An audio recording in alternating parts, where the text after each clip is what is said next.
camarades des peuples d'Afrique, peuple de Côte d'Ivoire, peuple de Liptako Gourmand, mes chers frères et sœurs d'Afrique du Sud, de l'Est, de l'Ouest, du Nord, en passant par le centre, chers camarades, soyez salués. Alors donc, on va très rapidement, aujourd'hui est samedi, on ne dit pas au change, mais ici, blah, voilà. D'entrée des jeux, chers camarades, avant d'entrer dans le vide, du sujet, je voudrais ici déjà rendre un hommage particulier à nos camarades patriotes, les anciens militaires qui ont opté pour le départ volontaire, de la retraite volontaire, je pense, qui sont ici sur Paris. Il paraît qu'ils sont au nombre de 1000. Selon des vidéos, qui ont commencé à faire des vidéos pour m'interpeller, parce qu'ils souhaitent jouer leur rôle de sécurisation de la marche du 13. Voilà, ils disent qu'ils veulent sécuriser la marche du 13. Bien que la police soit là, eh bien, je vous remercie dans un premier temps. Et dans un deuxième temps, je vais vous appeler. Et on va avoir une réunion à ce propos. Voilà. Quand j'ai dit ça, chers camarades d'Afrique, on va aborder 3 sujets. Bien sûr, la Côte d'Ivoire, Burkina, le Mali et le Togo. On va aborder ces 3 sujets, chers camarades d'Afrique.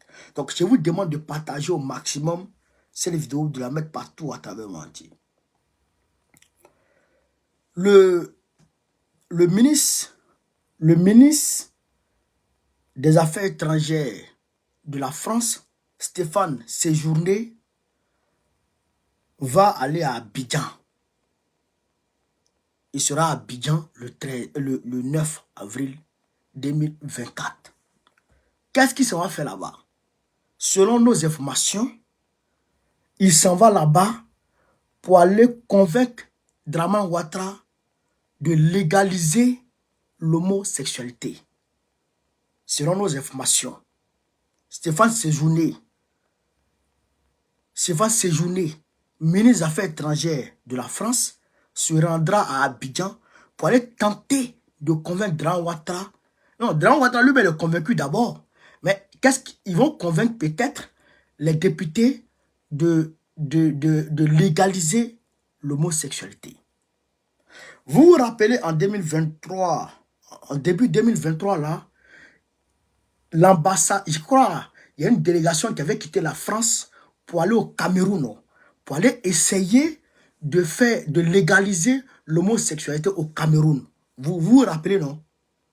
Paul Biya leur avait donné une fin de non-recevoir. Vous vous rappelez de ça, non? Voilà. Donc, c'est ce que le gars, il s'en va faire en Côte d'Ivoire pour aller légaliser l'homosexualité en Côte d'Ivoire. C'est ce qu'il s'en va faire, le voici. Stéphane Séjourné. Selon nos informations, hein, c'est ce qu'il s'en va faire là-bas. Mais, Dramane, si tu as légalisé, de toute façon, tu as mourir. Tôt ou tard, tu as mourir. On te met dans ce cercueil, on te jeter quelque part là-bas. Tôt ou tard, tu as mourir. Mais avant de mourir, même, non, on te jeter. Tu ne seras pas président en 2025. On te chasser. 2025, tu seras président. Ton terminus, ça c'est 2024. Si tu as légalisé, on va rendre ça. Si tu as légalisé, on va rendre ça. On va suspendre cette loi. Cette loi sera retoquée. Si tu as légalisé, tu vas voir ce qu'il y a dedans.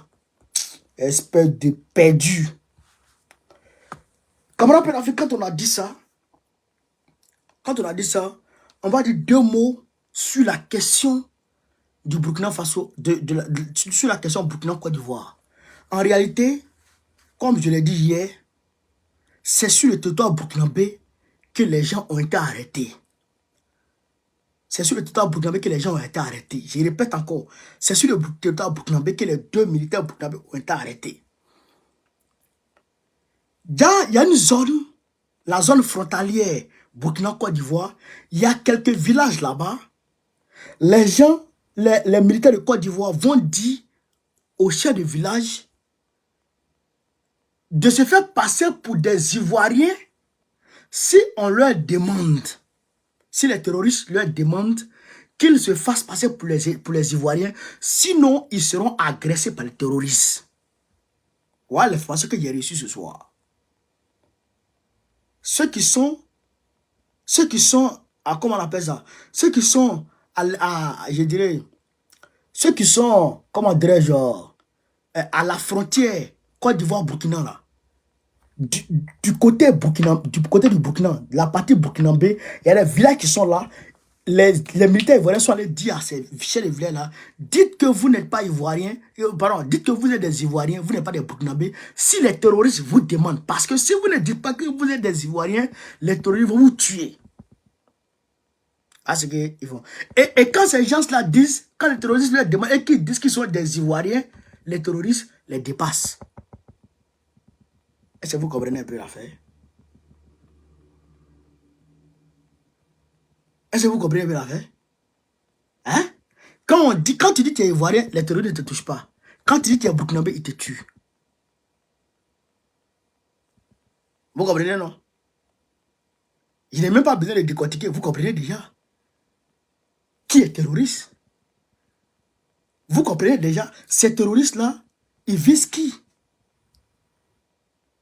Vous comprenez? En fait, ce n'est pas, ils ne sont pas là dans leur idéologie islamiste dont ils prônent toujours.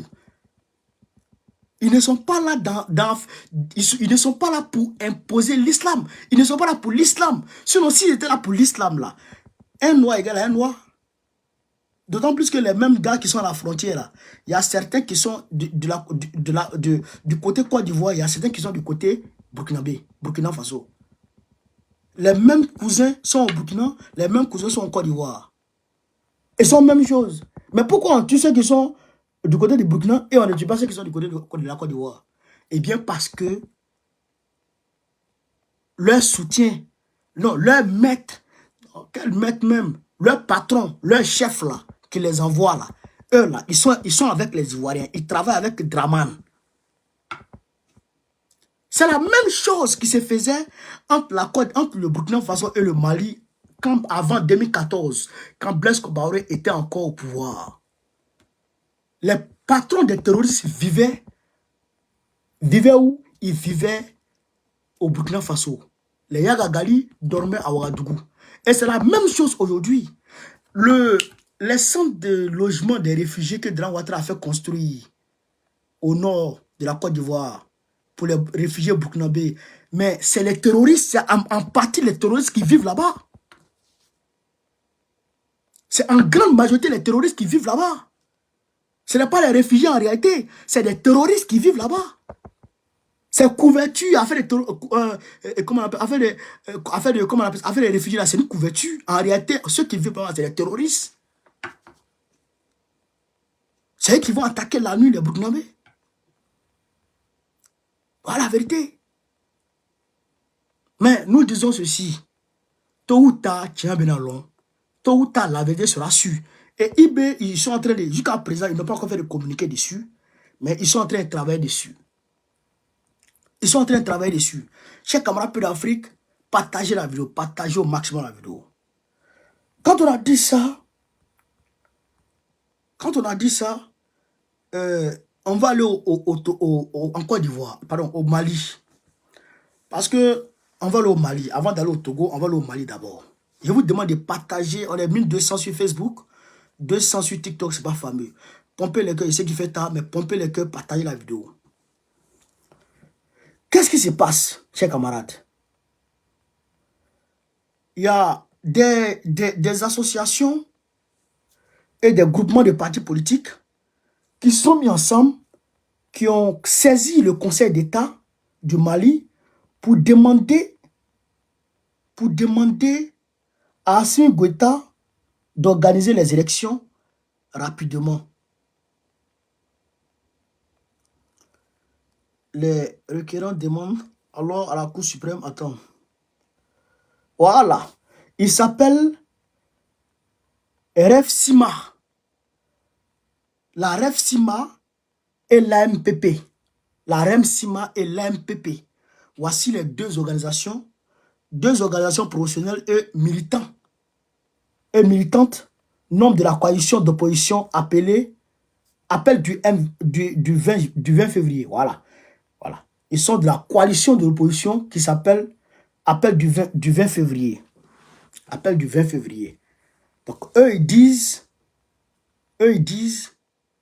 ils demandent à ce que Assimi Goïta, le Conseil d'État, mette en place une autre transition. C'est-à-dire que le Conseil d'État demande à Assimi Goïta de mettre en place une autre transition, que Assimi Goïta se retire, afin que cette nouvelle transition qui sera mise en place soit dirigée par les civils et que les civils organisent les élections et que les civils prennent le pouvoir. Et regarde-moi les choses comme ça, facilement comme ça.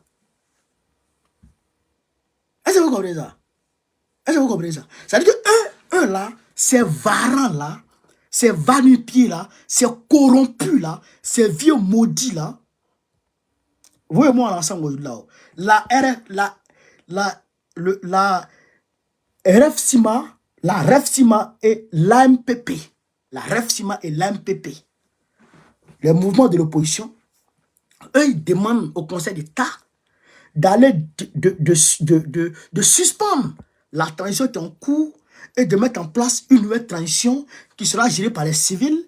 Et cette transition aura pour rôle, écoutez ici, hein, aura pour rôle d'organiser les élections. Cette transition n'aura pas pour rôle de combattre les terroristes, de combattre l'insécurité qui mine la vie des Maliens au quotidien.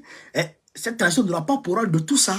Cette transition aura juste pour rôle d'organiser des élections pour que les civils prennent le pouvoir. Voilà le rôle de cette transition. Et ils vont demander ça au Conseil d'État. Bon, le Conseil d'État n'a pas encore répondu, mais je voudrais ici leur dire quelque chose. Vous êtes des corrompus. Vous êtes des tentacules de l'impérialisme. Vous êtes des leviers sur lesquels l'impérialisme veut s'appuyer pour arriver à ses fins, pour déstabiliser l'AES. Nous ne vous le laisserons pas faire. Et je demande à Assimi Goïta, s'il se sent emmerdé par ces gens-là, il n'a qu'à prendre la loi que IB a prise là. Comment on appelle ça? La mobilisation générale et la mise en garde. Il n'a qu'à prendre cette loi-là. C'est Ouaoura, ils vont aller un peu au front. Ils vont aller un peu au front. Ils vont comprendre ce qu'on appelle politique. Ils vont comprendre ce qu'on appelle la guerre. Des blaireaux, des plaisantais. François Toto, merci beaucoup pour les étoiles. Des plaisantais s'asseyent à Bamako parce qu'ils ont mangé, ils sont rassasiés. Il n'y a pas d'élection. Mais Assimi Goïta a dit ici pourquoi les élections ont été reportées. Il a dit ici pourquoi les élections ont été reportées. Parce que les données de recensement de l'État malien avaient été prises en otage par une entreprise française. On ne peut pas faire les élections quand les données étaient prises en otage par une entreprise exogène. On ne peut pas faire. Assimi Goïta a dit ça. Et c'est le mois passé là que les patriotes ingénieurs maliens se sont mobilisés et ont demandé à Assimi Goïta de leur donner la permission de récupérer ces données-là d'entre les mains des entreprises françaises. Et ce qui a été fait, c'est le mois dernier là, que ces personnes-là, ces patriotes-là ont pu récupérer ces données. Donc aujourd'hui, on ne peut pas du tout organiser les élections. On ne peut pas du tout organiser les élections. Et d'ailleurs, il y a des zones qui ne sont pas encore totalement libérées. Il y a des petites zones au Mali, même si ce n'est plus grande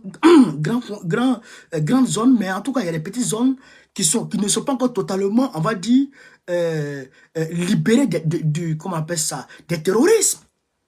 Non, mais ces personnes qui vivent là-bas, là, c'est des Maliens. Les personnes qui vivent là, c'est des Maliens. Eux aussi, là, ils ont le droit de voter.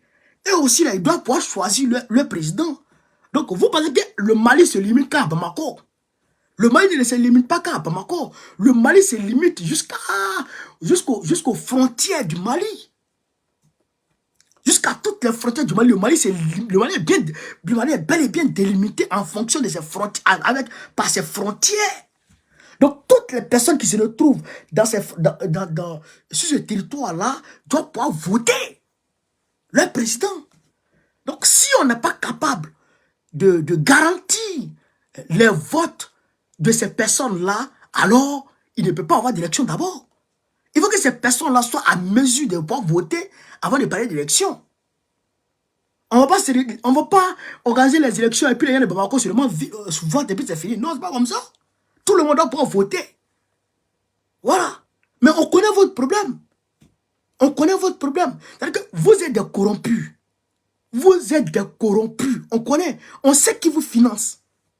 On sait qui est derrière vos magouilles là. On sait qui est derrière. Bande de corrompus. Bande de wawaro. Mais c'est Assimi Goïta qui vous laisse. C'est Assimi Goïta qui vous laisse. Je demande à Assimi Goïta de ne pas les écouter. De faire son travail. De prendre le temps qu'il faut et faire son travail tranquillement. Voilà, c'est de ça qu'il s'agit. Assimi Goïta, au moins, il a fait référendum. Assimi Goïta, c'est que Assimi Goïta, c'est un démocrate. C'est un démocrate. Pour faire adopter la nouvelle constitution, là. Mais Assimi Goïta, il a demandé au peuple d'abord. Il a demandé au peuple malien. Le peuple malien s'est prononcé. Le peuple malien s'est prononcé. Mais quand le peuple malien s'est prononcé là, c'est à l'issue de ça qu'il a promulgué la constitution. Voilà. Bon, Faure Gnassingbé, lui, dans son cas, il se cache avec ses députés à lui pour modifier la constitution. Faure Gnassingbé, il se cache à minuit. À minuit, il modifie la constitution à minuit, pendant que les gens dorment. Et le peuple n'a plus le droit de voter. C'est lui seul, c'est les députés seulement qui votent. Mais pourquoi Faure Gnassingbé n'a pas soumis cette nouvelle constitution à un référendum? Pourquoi il n'a pas soumis cette nouvelle constitution à un référendum pour que le peuple puisse dire oui ou non s'il est d'accord avec ça? Parce que Faure Gnassingbé sait qu'il va perdre. Faure Gnassingbé sait qu'il va perdre parce que le peuple n'est pas d'accord avec lui. Mais pourquoi le peuple n'est pas d'accord avec lui? Ben, quelqu'un, quand tu es gentil avec lui, forcément, il sera gentil avec toi. Quelqu'un, quand tu es bien avec lui, forcément, sera bien avec toi. Mais s'il voit que Faure Gnassingbé a peur d'aller interroger le peuple, c'est parce que quelque part, il sait qu'il ne fout rien pour le peuple. C'est parce qu'il sait qu'il ne fout rien pour le peuple. Et donc, le peuple lui-même n'est pas prêt pour lui. Le peuple n'est pas prêt pour lui. C'est pourquoi le Wawaro va se cacher la nuit pour faire adopter une constitution. Et il s'assoit pour dire, je soumets cette constitution à une nouvelle relecture. On ne parle pas de relecture. On dit, il faut annuler cette constitution. Et je demande au peuple togolais de se mobiliser. J'étais aujourd'hui à l'ambassade du Togo. Je suis rentré avec les donades là. On est rentré ce soir. On est à l'ambassade du Togo. Et on a fait des choses. Vous comprenez? On a manifesté devant l'ambassade du Togo. Voilà. J'ai dit, je m'en vais là-bas et je suis parti là-bas. Voilà. Pour dire aux Africains de ne pas, comment dirais-je, de ne pas avoir peur. Voilà. Les plaisantins qui parlent ici et là. Moi, je sors. Moi, je dis, je sors et je reviens. Il n'y a rien qui peut sortir dedans. Voilà. C'est de ça qu'il s'agit. Donc, chers camarades d'Afrique, voilà, entre autres, les sujets que je devrais aborder ce soir. Je suis quasiment fatigué. Mais bon, il fallait qu'il fasse cette vidéo. Donc, Facebook, merci. Sur ce, le 13 avril, n'oubliez pas le 13 avril. N'oubliez surtout pas le 13 avril. 13 avril, c'est le jour du jour. Je vois tous les Africains ce jour. Trocadéro, 13 avril. Vous avez compris? Voilà, sur ce, vive l'Afrique libre, vive le panafricanisme, vive tous les présidents panafricains. Gbagbo, président du gouvernement 2025, Inch'Allah. Merci les gars, on est ensemble.